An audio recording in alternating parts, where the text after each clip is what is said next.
Okay, let me just preface this video ahead of time.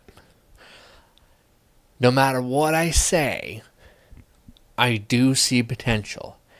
Anyone who says I don't see potential is full of bullshit and is lying out their ass. I see so much potential, which is why this review hurts.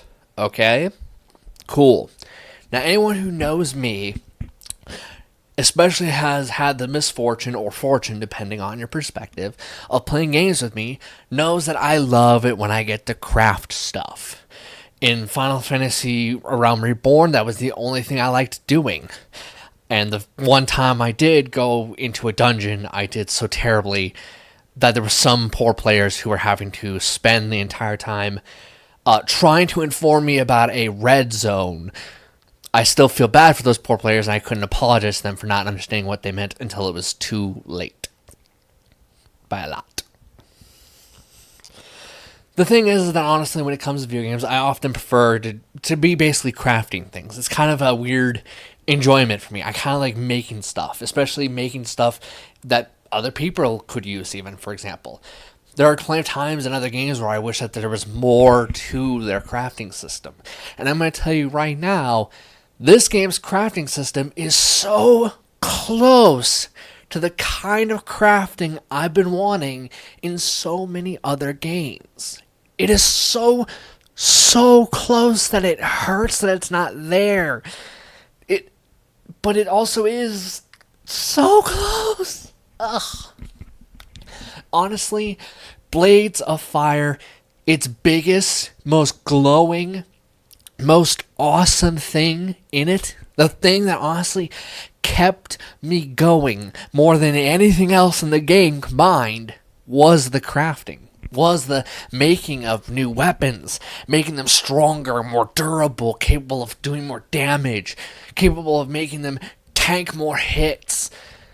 That part to me was not only the fun of the game, but was the part that kept me going. Because I'm going to be honest with you, that's the only good thing I can say.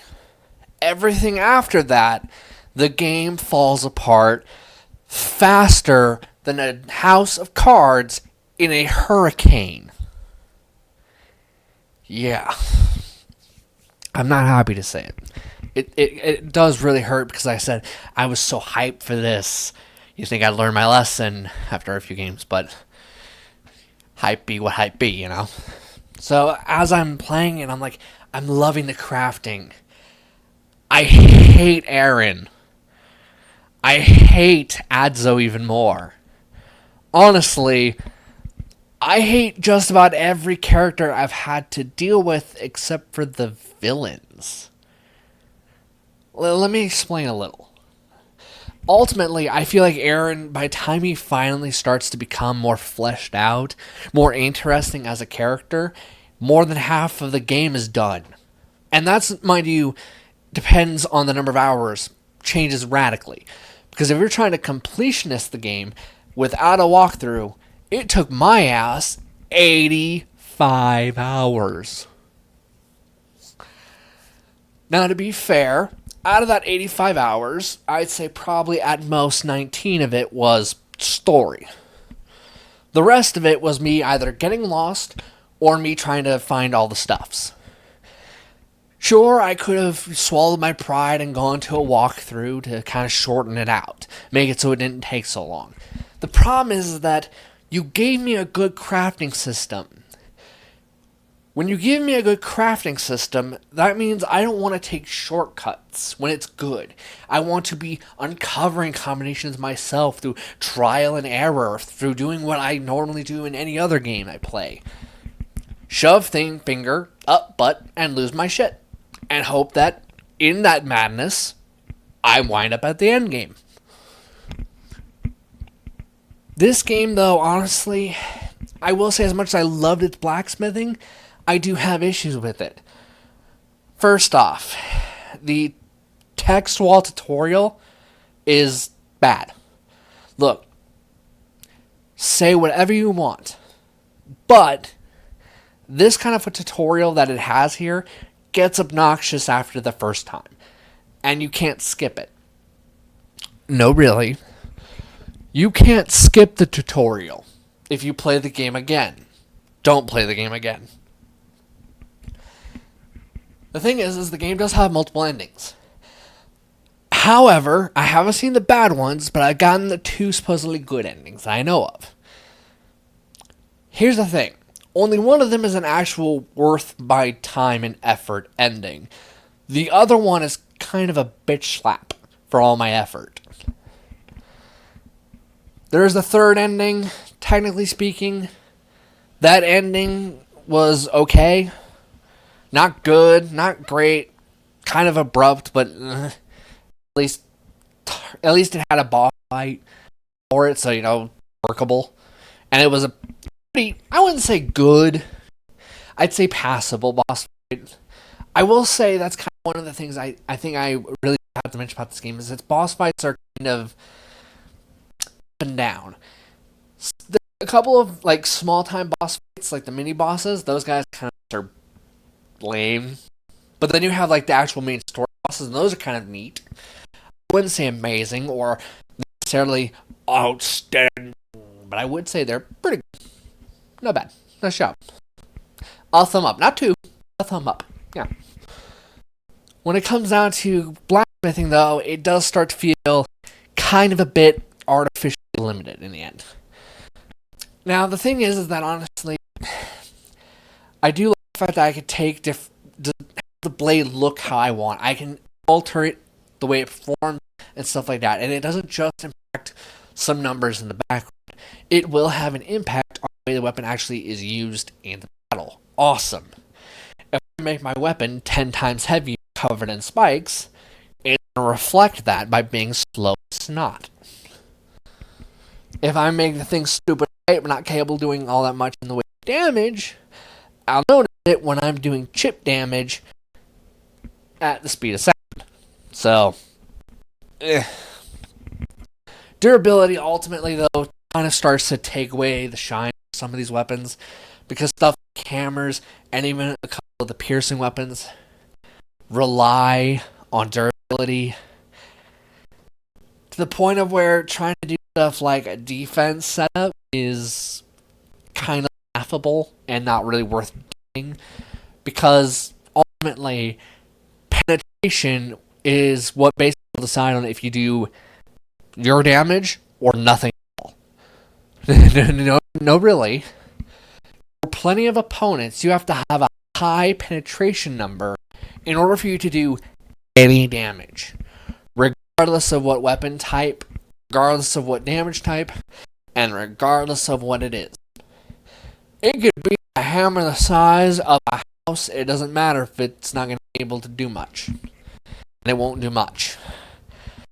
That's kind of the repeating problem, is that it then, once you get to later and later into the game, it kind of becomes less about what do I want, how do I want the blade to perform, and is it penetration setup, yes or no.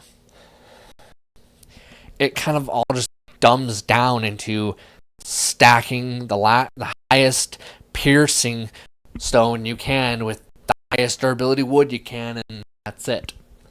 All the other stuff kind of loses its purpose, which is kind of sad. Now, I will say, I find it kind of cool how it can change the look of some stuff. Yeah, that's awesome and all that. But honestly, it's kind of limited in a way.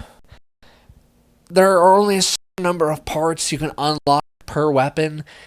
Some weapons only have 2 parts that can be unlocked for it.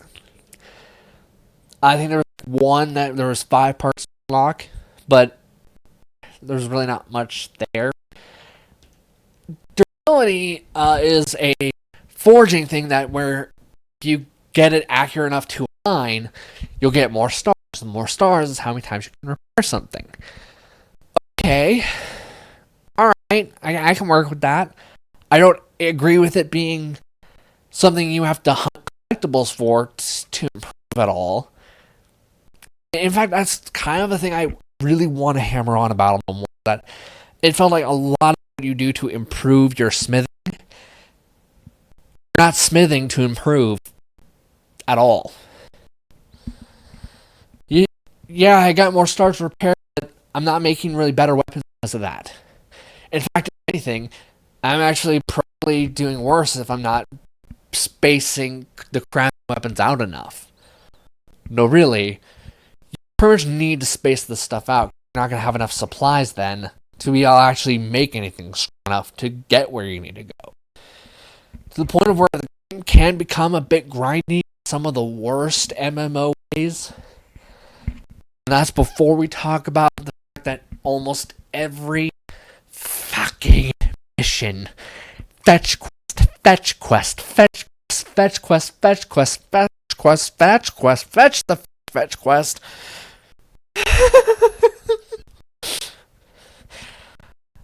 Fuck you. If I wanted this many fetch quests, I'd be playing EverQuest again.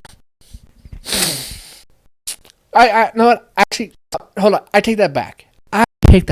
I am sorry, Quest. Even you're not this fetch quest heavy. You heard me.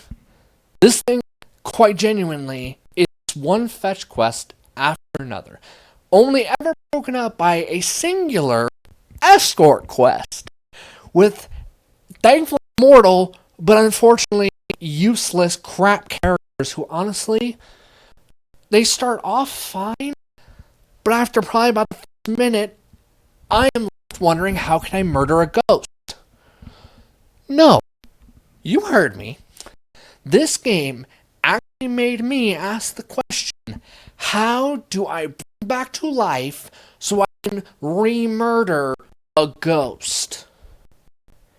Yeah. I was there the whole time. Where? Behind that rock, yes. I was just planning our escape route in case. I knew you could handle it on your own. The number of times I had to hear that fucking ghost say that shit is enough to the point of where I could buy up the entirety of Earth and still wonder what should I purchase next. It's bad enough. Look, let me make this clear here. For the first person who says that it's a voice actor's fault, you're a dumbass. It's not the voice actor's fault, believe me. This is writing. You know when it's writing and when it's the voice actor. You know, especially if you've been playing video games as long as I have, you know when it's which. You instinctually know when it is which. This is a case of writing. And honestly, the entire game is a testament to, oh my god, you should have hired a better writer instead of the high school dropout. Look, the story doesn't lack potential. It lacks execution, quality, common sense, the overall intent to not have every single thing have a plot hole in it. Because guess what? There is in everything, at every moment. In fact, if I charged just a singular penny for each plot hole in this game, I'd be rich. I could buy a Bugatti tomorrow. Let that sink in your head. Now, they try to do some interesting twists. Now, I will say, one of them, I kind of saw it coming without realizing that I saw it coming. I made a joke about it offhandedly. I'm going to say it just in case there's someone who manages to blank their brain hard enough to not notice something so basic in their face. But I'll make it clear here. There were worse ways you could have handled it. Just matter of factly, there were worse ways you could have handled it. But it doesn't mean you handled it good either, okay? The fact is this thing, well, not built up for really jack shit. By the time it finally is start to build up, you're about 14 or more hours into the game probably. You're at least halfway before they finally start building it up. But by then, I don't give a fuck. No one gives a shit by then. When the game's already halfway done. No one cares then. So, thank God, and start licking the ball sack of the people who worked on the ending that did the reveal for that twist was so poorly set up. They managed to do it in a way where it was good. Which, considering they were handed a turd and told to work with it, good job. Came in charge of the ending cutscene, especially the one with the twist that was poorly set up. Nice job. Bravo. Ugh. Y'all were given a turn, you made it work. I don't know how. I don't envy you, but you did it. Nice job. Wow. The thing is that also, it just so happens the people who are in charge of that ending cutscene, because there's no way it's the same people who are in charge of the rest of the story, because the writing quality goes from, oh my god, what is this bunked shit, to, not bad, pretty good, nice job. Sentences that are actually, sentences and not for canned garbage out of someone's ass. Voice actors were actually able to do their jobs easier because they were given a script that wasn't written by an ape who's blind and cannot understand a word said. No, really, that's how bad the writing is for so much of the game. Ugh. There's another person who, honestly, this company should be licking the balls of. The people who were in charge of the overall look of the game. The game isn't flawless, no, but it looked nice. It's not perfect, but it looked nice. It's pleasing to the eye. Snow looks like snow. Sand looks like sand. Yes, it gets everywhere. Grass looked like grass. Trees look like trees. They managed to make it look good. Especially since their art style, when it came to the actual humans itself, kind of wanted to fight with the overall look of the game quite a bit. But it wasn't terrible. I've seen worse, and I've seen worse from big, hugely rich companies. So, nice job there. Good job. Hell yeah. Honestly, the crafting system, though, is all that kept me going. Sure, the music, when it was there, was pretty okay. But therein lies the key word. It was there, and okay. Ultimately, this game kind of reminds me in some ways of other games that I've played. A great attempt, a solid blueprint, but a nagging fear that instead of building onto what's good, you're just going to screw it up further down the road. Look, call me cynic if you want, but I have literal, real evidence out the ass for this happening. So, yeah. Honestly, if it wasn't for all the crap writing for so much of the game, the characters not being likable or interesting or well written, despite how hard the voice actor tried to make the turd work, despite the fact that honestly that one ending that work tried to make good on the twist that the game poorly set up throughout, making it good, and despite an awesome crafting system that honestly I hope and want in more games, but want it expanded on further. To me, this is a cool game if you can get it for cheap, but honestly, for 60 or 40, honestly, even 30, no. I honestly, if this game was a $15 or $20 game, cool, awesome. I wouldn't necessarily go hunt it, but I'd at least check it out if you like blacksmithing.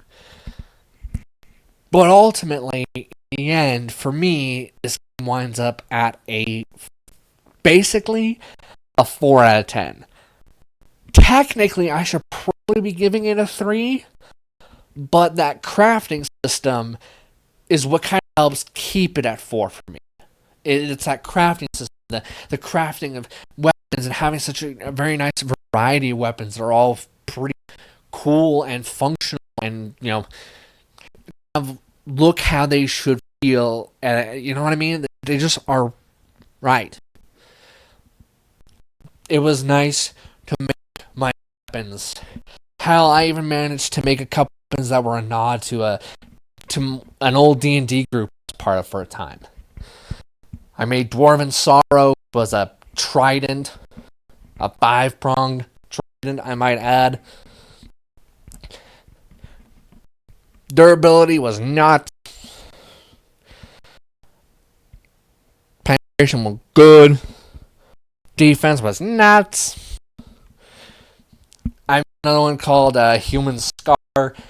And again, these weapons were kind of a nod to the D&D group. I also did one that was called Forgotten Tune and Lost Elegance. It was kind of a little nod I did to a D&D group part of. They were each pretty nasty in their own unique little way. Probably the ones that were the scariest, ironically, were the Dwarven Sorrow, the Human Scar, and Lost Elegance were kind of a nightmare and kind of busted. They were a little unfair. Would have been kind of cruel to the game. This game does have steel difficulty. I don't recommend it at all, because this game has a problem where lots of bosses are capable of more or less one or two shotting you pretty consistently. Even when you have the highest health possible, plenty of opponents can more or less one or two shot you, even though you have the maxed out health. The number of times where I made a weapon as high in defense as possible, only for it to get immediately broken, like it was made of paper mache, is laughable. And that's on, mind you, the medium difficulty. I don't recommend touching steel. It just wasn't. I tried it. It was not worth it. It sucked ass. It was freaking irritating. It was not fun or enjoyable. It was so crap.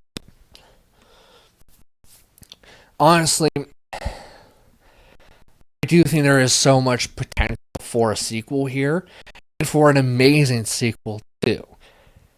Whether it happens or not will depend on if they realize crafting is what their biggest strength here was. So build and focus on that instead of this kind of crap fantasy story that's not even very good or well written. I'm not even a good writer, and even I think this is pretty bad. So I'm scared to know what a good writer would think of this. Ugh. But that's the end of today's review. See you, everybody.